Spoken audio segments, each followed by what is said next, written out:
His place of rest will be glorious. In that day the Lord will reach out his hand a second time to reclaim the remnant that is left of his people from Assyria, from Lower Egypt, from Upper Egypt, from Cush, from Elam, from Babylonia, from Hamath, and from the islands of the sea.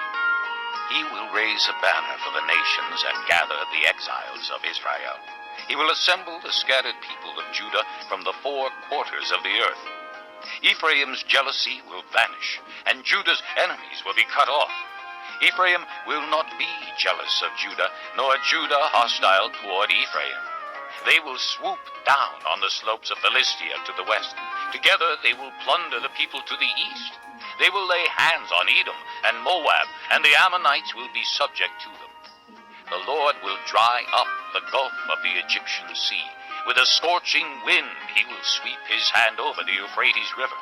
He will break it up into 7 streams, so that men can cross over in sandals.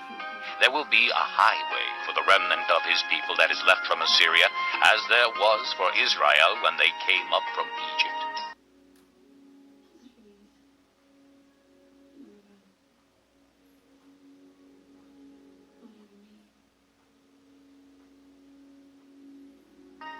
Chapter 12.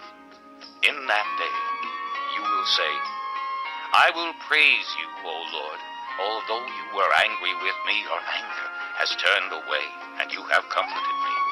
Surely God is my salvation. I will trust and not be afraid. The Lord is my strength and my song. He has become my salvation. With joy you will draw water from the wells of salvation. In that day you will say, give thanks to the Lord, call on his name, make known among the nations what he has done, and proclaim that his name is exalted.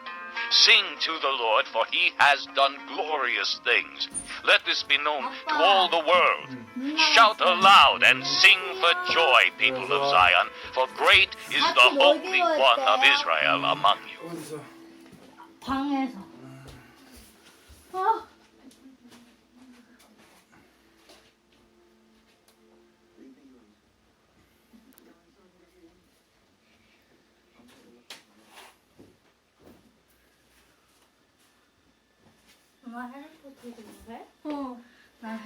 Chapter 13.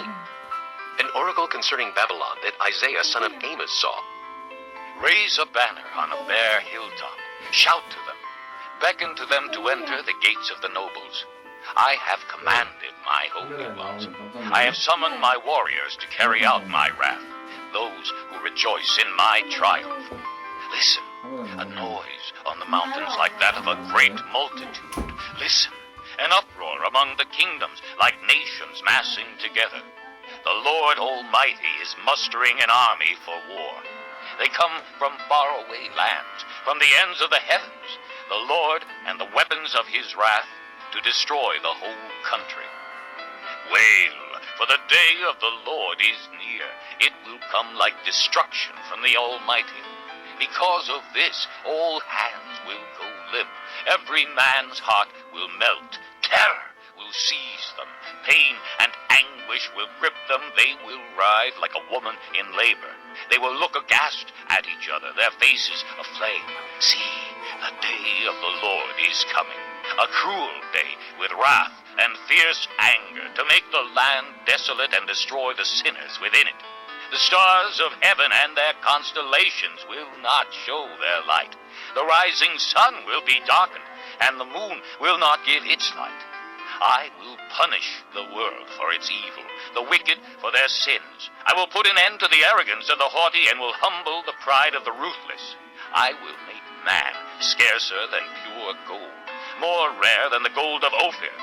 Therefore I will make the heavens tremble, and the earth will shake from its place at the wrath of the Lord Almighty in the day of his burning anger. Like a hunted gazelle, like sheep without a shepherd, each will return to his own people. Each will flee to his native land. Whoever is captured will be thrust through. All who are caught will fall by the sword. Their infants will be dashed to pieces before their eyes. Their houses will be looted and their wives ravished. See, I will stir up against them the Medes, who do not care for silver and have no delight in gold. Their bows will strike down the young men. They will have no mercy on infants, nor will they look with compassion on children. Babylon, the jewel of kingdoms, the glory of the Babylonians' pride, will be overthrown by God like Sodom and Gomorrah. She will never be inhabited or lived in through all generations. No Arab will pitch his tent there. No shepherd will rest his flocks there. But desert creatures will lie there. Jackals will fill her houses. There the owls will dwell, and there the wild goats will leap about. Hyenas will howl in her strongholds, jackals in her luxurious palaces. Her time is at hand, and her days will not be prolonged.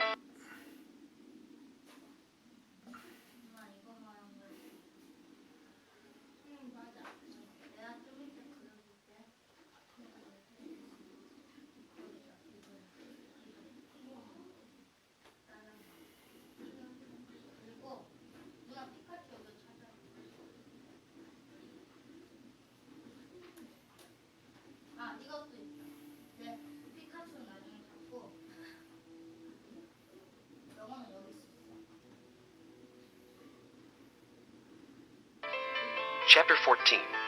The Lord will have compassion on Jacob. Once again he will choose Israel and will settle them in their own land. Aliens will join them and unite with the house of Jacob. Nations will take them and bring them to their own place, and the house of Israel will possess the nations as men-servants and maid-servants in the Lord's land. They will make captives of their captors and rule over their oppressors. On the day the Lord gives you relief from suffering and turmoil and cruel bondage, you will take up this taunt against the king of Babylon. How the oppressor has come to an end. How his fury has ended. The Lord has broken the rod of the wicked, the scepter of the rulers, which in anger struck down peoples with unceasing blows, and in fury subdued nations with relentless aggression. All the lands are at rest and at peace. They break into singing. Even the pine trees and the cedars of Lebanon exult over you and say, "Now that you have been laid low, no woodsman comes to cut us down." The grave below is all astir to meet you at your coming. It rouses the spirits of the departed to greet you. All those who were leaders in the world, it makes them rise from their thrones. All those who were kings over the nations, they will all respond. They will say to you, "You also have become weak as we are. You have become like us." All your pomp has been brought down to the grave along with the noise of your harps. Maggots are spread out beneath you and worms cover you. How you have fallen from heaven, O morning star, son of the dawn. You have been cast down to the earth, you who once laid low the nations. You said in your heart, "I will ascend to heaven. I will raise my throne above the stars of God. I will sit enthroned on the Mount of Assembly, on the utmost heights of the sacred mountain. I will ascend above the tops of the clouds. I will make myself like the Most High." But you are brought down to the grave, to the depths of the pit. Those who see you stare at you. They ponder your fate. Is this the man who shook the earth and made kingdoms tremble? The man who made the world a desert, who overthrew its cities and would not let his captives go home? All the kings of the nations lie in state, each in his own tomb. But you are cast out of your tomb like a rejected branch. You are covered with the slain, with those pierced by the sword, those who descend to the stones of the pit. Like a corpse trampled underfoot, you will not join them in burial, for you have destroyed your land and killed your people. The offspring of the wicked will never be mentioned again. Prepare a place to slaughter his sons for the sins of their forefathers. They are not to rise to inherit the land and cover the earth with their cities. I will rise up against them, declares the Lord Almighty.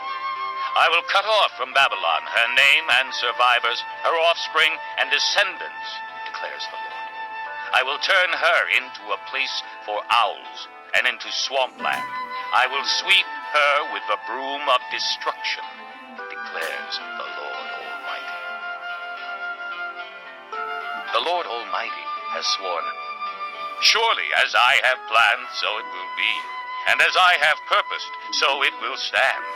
I will crush the Assyrian in my land. On my mountains I will trample him down. His yoke will be taken from my people, and his burden removed from their shoulders. This is the plan determined for the whole world. This is the hand stretched out over all nations. For the Lord Almighty has purposed, and who can thwart him? His hand is stretched out, and who can turn it back? This oracle came in the year King Ahaz died.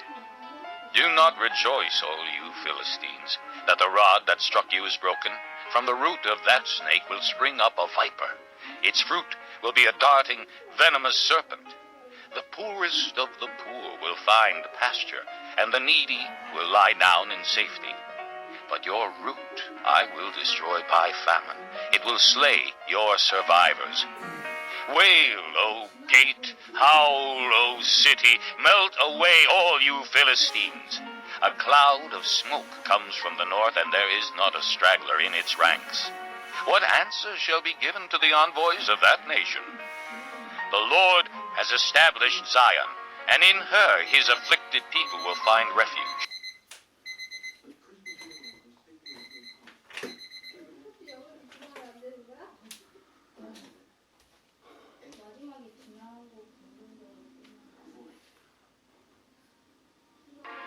Chapter 15. An oracle concerning Moab. Ar in Moab is ruined, destroyed in a night. Kir in Moab is ruined, destroyed in a night. Dibon goes up to its temple, to its high places to weep. Moab wails over Nebo and Medeba. Every head is shaved and every beard cut off. In the streets they wear sackcloth. On the roofs and in the public squares they all wail, prostrate with weeping. Heshbon and Elealeh cry out. Their voices are heard all the way to Jahaz. Therefore the armed men of Moab cry out, and their hearts are faint. My heart cries out over Moab. Her fugitives flee as far as Zoar, as far as Eglath-Shilishiyah. They go up the way to Luhith, weeping as they go. On the road to Horonaim, they lament their destruction. The waters of Nimrim are dried up, and the grass is withered. The vegetation is gone, and nothing green is left. So the wealth they have acquired and stored up, they carry away over the ravine of the poplars. Their outcry echoes along the border of Moab. Their wailing reaches as far as Eglaim, their lamentation as far as Beer Elim.